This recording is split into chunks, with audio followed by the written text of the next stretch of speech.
Well, Chairman Cardin, I want to thank you for holding this hearing, and I want to thank you so much for inviting me to participate today.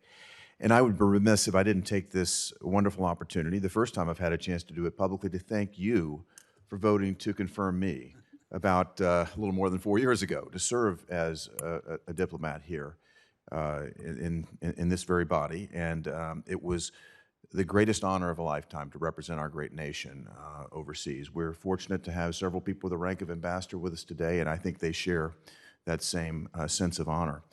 I also would like to compliment you, Mr. Chairman, on your support for me when I served as an American diplomat. It was particularly meaningful to have your help convening the resources I needed to be effective in my job as ambassador. And as I think about the effort that you helped me undertake when we were trying to fix an important process that advances America's interest overseas with respect to foreign military sales, your team came together and helped me put the resources in place and helped to build a modernization infrastructure to fix a very important process within our State Department, within our federal government. And I particularly appreciate that engagement and that insight as a foundation for what we're trying to accomplish today. So thank you very much. And to the topic of modernizing the State Department for the 21st century, I couldn't ask for a better leader and colleague to work on this. I'd also like to recognize our three witnesses who have graciously agreed to join us today. And I want to thank each of you for your service. We certainly look forward to hearing from you.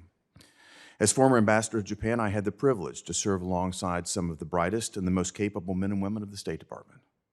And because of their work and sacrifice, the U.S.-Japan alliance remains the cornerstone of peace and prosperity throughout the Asia-Pacific region. I remember within weeks of arriving in Tokyo, the North Korean regime tested the resolve of the United States and the entire world by launching multiple ballistic missiles over Japan.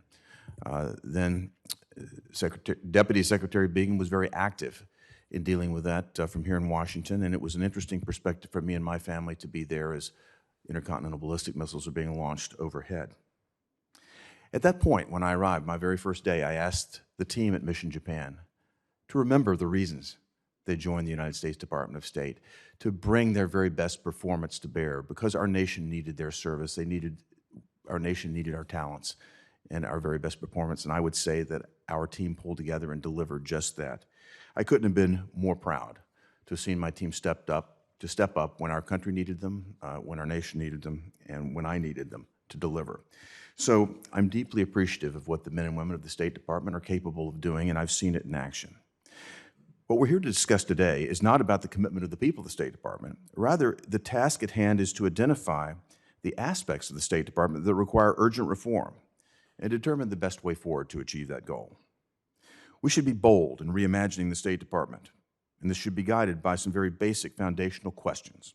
To name just a few, what is the purpose of embassies in the 21st century? How can the State Department attract, retain, and train the best talent? And what kind of infrastructure does the State Department need at home and abroad in the 21st century? I look forward to hearing from our witnesses on how we can reimagine American diplomacy for the 21st century. These are big issues that will not be resolved overnight, but we need to ask these big questions. I look forward to working with Senator Cardin in a constructive manner to identify and take concrete, tangible steps towards creating a new and modern State Department. I see three critical milestones that we should strive toward. First, Congress, as the ultimate objective, should pass new legislation to modernize the Foreign Service Act of 1980. 41 years have passed since the last major restructuring of the State Department, and we should seek to update and enhance the State Department for the 21st century.